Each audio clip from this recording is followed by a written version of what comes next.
Hello friends, तो कैसे हैं आप सब? होप आप सभी अच्छे होंगे। तो geography of India video series में आज हम लेक्चर 2 में डिस्कस करने जाने वाले हैं रिवर्स ऑफ इंडिया, यानी कि भारत की नदियों के बारे में। रिवर्स ऑफ इंडिया एक बहुत ही इम्पोर्टेंट सेक्शन बनाती है एग्ज़ाम के दृष्टिकोण से, क्योंकि यहाँ पे मैंने कुछ पूछे गए प्रश्नों का स्क्रीनशॉट लगाया है और आप देखेंगे कि नदियों से किसी ना किसी आधार पे एक या दो क्वेश्चन साल दर साल बीपीएससी के प्रीलिम्स में पूछे ही गए हैं। तो इस हिसाब से रिवर्स ऑफ इंडिया के बारे में जानकारी होना इम्पोर्टेंट है। तो मैं डॉक्टर सुरभि आप सभी का ज्योग्राफी ऑफ इंडिया के लेक्चर 2 सीरीज में स्वागत करती हूँ। पुराने वीडियो में जो इसके पहले वीडियो डाली गई थी ज्योग्राफी ऑफ इंडिया सीरीज में, उसमें हमने हिमालय पर्वत श्रृंखला के बारे में डिस्कस किया है। तो मैंने सोचा कि जब हिमालय पर्वत श्रृंखला के बारे में डिस्कस हुई है तो क्यों ना हिमालयन रिवर सिस्टम के बारे में ही बात की जाए इस वीडियो में। तो इस पार्टिकुलर वीडियो में हम हिमालय से निकलने वाली नदियों के बारे में डिस्कस करेंगे। तो रिवर्स ऑफ इंडिया की जब बात की जाती है तो उसमें प्रमुख दो नदी प्रणाली की बात की जाती है, Himalayan river system and peninsular river system. Himalayan river system यानी कि जो नदियाँ हिमालय से निकलती हैं, पेनिनसुलर रिवर सिस्टम यानी कि जिन नदियों का उद्गम प्रायद्वीपीय पठार है जो कि दक्षिण में स्थित है। हिमालय रिवर सिस्टम में तीन प्रमुख नदियां हैं, Indus, Ganga and Brahmaputra river system. Himalaya river system को एंटीसीडेंट रिवर्स का भी एग्जाम्पल माना जाता है। अब एंटीसीडेंट रिवर्स है क्या? यानी कि ऐसी नदियां जो हिमालय रेंजेस के अपलिफ्टमेंट से पहले ही एग्जिस्टेड थी। ओके, एंटीसीडेंट इस शब्द का आप तालमेल एंसेस्टर इस वर्ड से बिठा लें। एंसेस्टर मीन्स पूर्वज, पूर्वज यानी कि जो लोग पहले से पैदा हुए थे। तो यानी कि ऐसी नदियां जो हिमालय के उठने से पहले ही एग्जिस्टेड थी उनको हम बोलते हैं एंटीसीडेंट रिवर्स।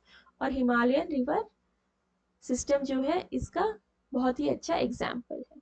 ओके, तो ये क्वेश्चन बन सकता है, एक इंफॉर्मेशन है। So now we will discuss about the Indus River system, in which Indus River is a main river and other rivers are the joining tributaries of the Indus River. So Sindhu घाटी जो यानी कि Indus river है वो originate होती है Mansarovar lake से, जो कि कैलाश रेंज की तलहटी में स्थित है वेस्टर्न तिब्बत में। और इसकी टोटल लंबाई है 2880 किलोमीटर, बट इंडिया में ये सिर्फ 709 किलोमीटर की ही दूरी तय करती है। ओके, तो आप इस मैप में देख लें कि ये ट्रांस हिमालयन एरिया से ओरिजिनेट होती है और भारत को क्रॉस करते हुए ये पाकिस्तान को भी क्रॉस करते हुए तब जाके अरेबियन सी में मिलती है। ओके, तो इसकी लंबाई तो है बहुत ज़्यादा, पर चूंकि भारत में ये बहुत कम ही हिस्से को कवर करती है। पुराने वीडियो को यदि आपने नहीं रेफर किया है, हिमालय पर्वत श्रृंखला की जो वीडियो बनी थी पिछली बारी, अगर आपने रेफर नहीं किया है तो पहले उस वीडियो को रेफर करें, फिर रिवर्स ऑफ इंडिया वाले इस लेक्चर सीरीज को अटेंड करें, ताकि दोनों के कॉन्सेप्ट को आपको कनेक्ट करने में आसानी हो। जब पर्वत के लोकेशन आप समझ जाएंगे तो नदियों का उद्गम भी आपको आसानी से समझ में आएगा। ओके, तो जो जम्मू एंड कश्मीर की जो यूनियन टेरिटरी है, उसमें ये एक गॉर्ज बनाते हुए जाती है। आप देखिए कि ये बहुत ही बड़ा सा बेंड बनाती है इंडस नदी। और ये कश्मीर रीजन में और भी बहुत सारी ट्रिब्यूटरीज है इसकी, जास्कर, श्योक, नुब्रा एंड हुंदा। ये काफ़ी कश्मीरी कश्मीरी टाइप नाम नहीं लग रहे आपको? तो इन सब चीज़ों से आप याद कर लिए कि ये इंडस नदी की ही सहायक नदियां हैं। ओके, जास्कर तो आपको पता है कि जास्कर पर्वत श्रृंखला है, पर्वत है इधर हमारे ट्रांस हिमालयन रीजन में। तो उधर से जास्कर नदी का उद्गम है, तो वो जास्कर नदी भी इंडस नदी की सहायक नदी है। तो इस तरीके से आप याद कर सकते हैं। फिर लद्दाख रेंज और जास्कर रेंज के बीचों बीच ही ये इंडस नदी बहती है, और ये लद्दाख और जास्कर रेंज हमारे ट्रांस हिमालयन का पार्ट है, और इसके बीच ही हमारी कश्मीर की घाटी अवस्थित है जो मैंने पिछली वीडियो में डिस्कस किया था, और उसके बीचों बीच ही ये इंडस नदी बहती है। ओके, ये 5181 मीटर डीप गॉर्ज बनाती है नियर अटॉक, जो मैंने डिस्कस किया अभी कि ये एक बेंड बनाती है, बहुत ही गहरा बेंड बनाती है, और इस बेंड बनाने के साथ साथ ही ये पाकिस्तान में एंटर करती है। और इधर ही है हमारा नंगा पर्वत, इसके आसपास वो बेंड बनाती है। ओके, तो ये सारे इंफॉर्मेशन है जो कि समराइज्ड वे में है इंडस के बारे में। Now let us discuss about the 5 left bank tributaries of Indus river. Okay, जो नदियां उसको इंडस नदी को लेफ्ट बैंक से ज्वाइन करती है, उसमें 5 प्रमुख है: सतलज, ब्यास, रावी, चेनाब, झेलम। इस चीज को आप याद कर लें, सुबेरे की चाय, झकास। ये एक निमोनिक है जिसे आपको याद करने में आसानी होगा, और मैंने इसको बॉटम टू टॉप इस डायरेक्शन में बताया है, यानी कि सतलज है सबसे नीचे, फिर है ब्यास, रावी, चेनाब एंड झेलम। तो उस क्रम में आप याद करेंगे: सुबेरे की चाय, झकास, एस से सतलज, बी से ब्यास, आर से रावी, सी एच से चेनाब एंड जे एच से झेलम। झेलम नदी जो है वो वेरीनाग में ओरिजिनेट होती है। वेरीनाग अनंतनाग एक डिस्ट्रिक्ट है कश्मीर में, वहां से ओरिजिनेट होती है।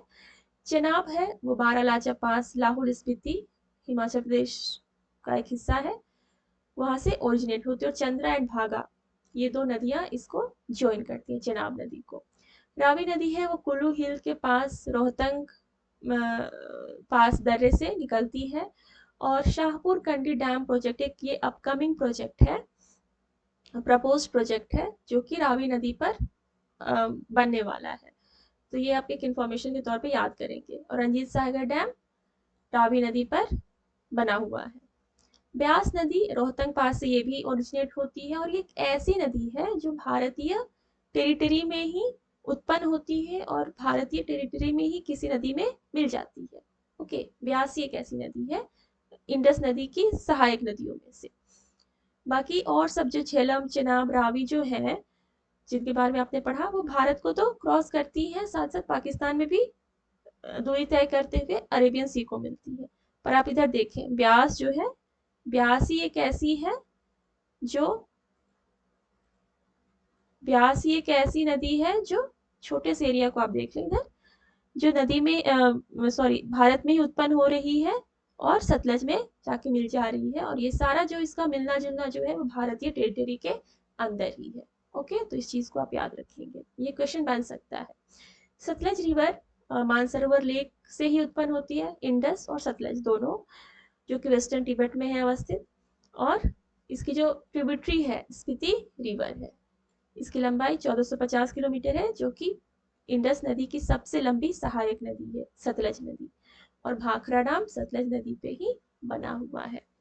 ओके, एक और इंफॉर्मेशन है कि इंडस वाटर ट्रीटी जो कि 1960 में बनी थी, ये भारत और पाकिस्तान के बीच की जल संधि है, और इसमें तीसरी पार्टी का भी हेल्प लिया गया था, ब्रोकर्ड बाय वर्ल्ड बैंक। तो तीसरी पार्टी कौन थी? World bank.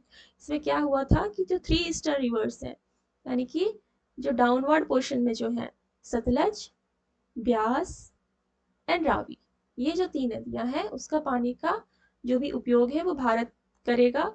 और बाकी जो ऊपर की नदियां हैं 3, इंडस, झेलम एंड चेनाब, इन नदियों का पानी का उपयोग करने का अधिकार पाकिस्तान को दिया गया है। तो ये वो इंडस वाटर ट्रीटी का मेन मुद्दा था। Now let us come to the Ganga river system. Ganga river system में क्या है कि Ganga as main river and there are different other tributaries. So Ganga जब ओरिजिनेट होती है तो गंगा के नाम से ही ओरिजिनेट नहीं होती है, ये ओरिजिनेट होती है भागीरथी के नाम से, जिसका उद्गम स्थल है गंगोत्री। ओके, गंगोत्री ग्लेशियर इन उत्तराखंड। और गोमुख भी है, कई सोर्सेज बोलते हैं कि गोमुख भी इसका ओरिजिन प्लेस है। तो यदि ऑप्शन में गंगोत्री या गोमुख कोई भी एक हो तो आप टिक कर लें। ओके, तो यह भागीरथी फिर बहुत सारी नदियों से मिलते जुलते गंगा का रूप लेके हुए आगे बढ़ती है। तो इस पिक्चर को आप देखेंगे, इसमें क्या है कि गंगोत्री है, गंगोत्री से हमारी भागीरथी नदी निकलती है। अब ये भागीरथी नदी जब बद्रीनाथ से निकली हुई अलकनंदा को ज्वाइन करती है, तो जो ज्वाइनिंग प्लेस है उसको हम बोलते हैं देवप्रयाग। ये क्वेश्चन बना था 2016 में कि भागीरथी और अलकनंदा किस स्थल पर मिलती है, तो वो देवप्रयाग पे मिलती है। उसी प्रकार से केदारनाथ से मंदाकिनी नदी निकलती है और ये अलकनंदा को मिलती है रुद्रप्रयाग में। पिंडार गंगा अलकनंदा को मिलती है कर्णप्रयाग में। नंदाकिनी नदी अलकनंदा को नंदप्रयाग में मिलती है। नंदाकिनी और नंदप्रयाग आप याद कर सकते हैं। और अलकनंदा और धौली गंगा जब मिलती है तो उस जगह का नाम है विष्णु प्रयाग। ओके, तो ये डिफरेंट जो ज्वाइनिंग प्लेसेस हैं इस पे क्वेश्चंस बन सकते हैं। तो इसमें सब में कॉमन अलकनंदा नदी है, इस बात का ध्यान रखेंगे कि अलकनंदा सब में कॉमन नदी है। और डिफरेंट जो इसकी ट्रिब्यूटरीज हैं उनका नाम बस आपको याद रखना है और इनका ज्वाइनिंग प्लेसेस। ओके, यमुनोत्री से यमुना नदी निकलती है जो कि गंगोत्री के ऑलमोस्ट पैरेलल पैरेलल ही है और भागीरथी नदी के पैरेलल ही यमुना नदी प्रवाहित होती है। ओके, सो गंगा नदी की जो लंबाई है वो 25-25 किलोमीटर 2525 किलोमीटर, जिसमें सबसे ज्यादा जो शेयर है लंबाई का वो उत्तर प्रदेश में है। ओके, अब इसकी ट्रिब्यूटरीज की बात कर लें। राइट बैंक यानी कि वेस्ट टू ईस्ट डायरेक्शन में कौन कौन सी नदियां मिलती है? यमुना नदी है, यमुनोत्री ग्लेशियर से निकलती है बंदरपूछ पीक गढ़वाल रीजन में, और ये लॉन्गेस्ट ट्रिब्यूटरी ऑफ गंगा है, वेस्टर्न मोस्ट है। ओके, सबसे पश्चिम में स्थित है और लॉन्गेस्ट है, और ये त्रिवेणी संगम इलाहाबाद में गंगा से मिलती है। ओके, ये रही हमारी यमुना नदी। ओके, ये रही हमारी यमुना नदी, और इसको चंबल, सिंध, बेतवा, केन, ये 4 नदियां मिलती हैं। तो यमुना की सहायक नदियां कौन कौन सी हो गई? चंबल, सिंध, बेतवा एंड केन। ओके, चंबल नदी और ये सारी नदियों का जो उद्गम है वो मध्य प्रदेश के ही किसी न किसी जगह से है, तो इस बात को आप कॉमनली याद करेंगे। चंबल नदी highlands of Janapao hills in Vindhyan range जो कि मध्य प्रदेश में वहां से निकलती है, और बानस रिवर, ये देखिए बानस रिवर जो है इसकी प्रमुख सहायक नदी है, किसकी? चंबल नदी की। सिंध नदी विदिशा प्लेट्यू ऑफ मध्य प्रदेश से ओरिजिनेट होती है। बेतवा रिवर भोपाल डिस्ट्रिक्ट में कहीं किसी जगह से ओरिजिनेट होती है, और धासन इसकी इंपॉर्टेंट ट्रिब्यूटरी है। के नदी बारनार रेंज हिल है मध्य प्रदेश में, वहां से ओरिजिनेट होती है। तो कुल मिला के जो यमुना नदी की जितनी भी सहायक नदियां हैं, जो ये 4 प्रमुख, उनका ओरिजिन मध्य प्रदेश में ही कहीं ना कहीं से है। तो ये चारों जो नदियां ये गंगा को डायरेक्टली मीट नहीं करती है। ओके, ये यमुना को जुड़ती है और फिर यमुना इन सब नदियों का पानी लेके गंगा को मिलती है। ओके, अब यमुना के अलावा और भी है इसकी राइट बैंक ट्रिब्यूटरी गंगा की, जिसमें है सोन नदी राइजेस फ्रॉम अमरकंटक प्लेट्यू, और दामोदर नदी ये है छोटा नागपुर प्लेट्यू से इसका ओरिजिन। अब देख लें, ये रहा दामोदर नदी और ये रही हमारी सोन नदी, तो ये दोनों डायरेक्टली गंगा को मिलती है। बंगाल की शोक नदी इसको बोलते हैं, दामोदर नदी को बोलते हैं। अब लेफ्ट बैंक ट्रिब्यूटरी जो है यानी कि ऊपर से मिलने वाली, तो ऊपर से मिलने का अर्थ क्या होगा कि इनका जो भी उद्गम होगा वो हिमालय के कहीं ना कहीं रीजन में है। तो left bank tributaries are originating from Himalayas. इसमें है Ramganga river rises in Garhwal district of Uttarakhand. Ghaghra नदी है वो बुरला मंदाता पीक मानसरोवर के दक्षिण में स्थित एक जगह है, बुरला मंदाता पीक चोटी है, वहां से ओरिजिनेट होती है। तो मानसरोवर से घाघरा है, हमारी गंगा सॉरी इंडस है और सतलज है। ओके, तो घाघरा का उद्गम जो है वो ट्रांस हिमालयन रीजन में ही है, और ये गंगा को छपरा एक जगह है वहां पे ज्वाइन करती है। काली नदी ट्रांस हिमालय से निकलती है और ये घाघरा को ज्वाइन करती है, पर ये डायरेक्टली काली नदी डायरेक्टली गंगा को नहीं ज्वाइन करती है। ओके, ये घाघरा को ज्वाइन करती है। ओके, तो घाघरा की सहायक नदी काली नदी है। गंडक नदी है वो नेपाल तिब्बत के बॉर्डर एरिया से ओरिजिनेट होती है, और ये गंगा को हाजीपुर में मिलती है, गंडक नदी।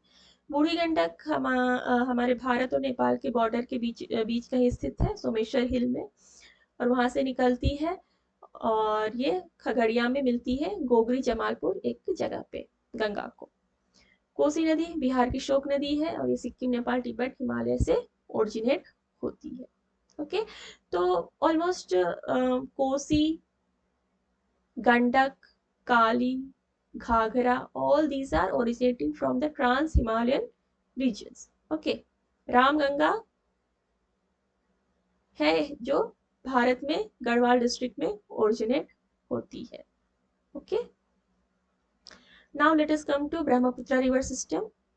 सो ब्रह्मपुत्र रिवर का जो सोर्स है वो चेमयांगडोंग ग्लेशियर है कैलाश रेंज में, Kailash again the trans Himalayan region, और मरियम दर्रा है जो सोर्स ऑफ ब्रह्मपुत्र को सेपरेट करता है मानसरोवर लेक से।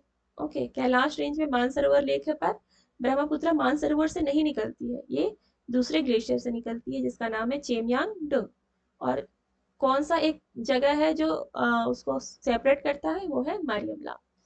ब्रह्मपुत्र नदी बहुत सारे नामों से जानी जाती है, सांगपो इन तिब्बत, यारलुंग जांगबो, जियानजिन, ये क्वेश्चन भी बना था कि यारलुंग जांगबो किस नदी को जाना जाता है, तो ब्रह्मपुत्र नदी को चाइनीज भाषा में।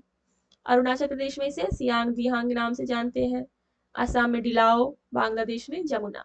ओके, अब जमुना नदी जो है वो तो है ही ब्रह्मपुत्र नदी, तो जब यमुना और गंगा मिल जाते हैं तो मिलके बनाते हैं पद्मा रिवर, यानी कि इनडायरेक्टली जब ब्रह्मपुत्र और गंगा मिलते हैं तो पद्मा रिवर का निर्माण करते हैं।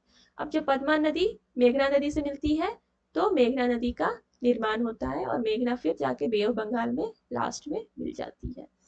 ओके, तो इस तरीके से आप याद कर सकते हैं कि जो इंडस की सहायक नदियां हैं वो किस में मिलती हैं, अरेबियन सी में, और जो गंगा की सहायक नदियां और जो गंगा और ब्रह्मपुत्र जो रिवर सिस्टम है वो किस में मिलती है, बे ऑफ बंगाल में।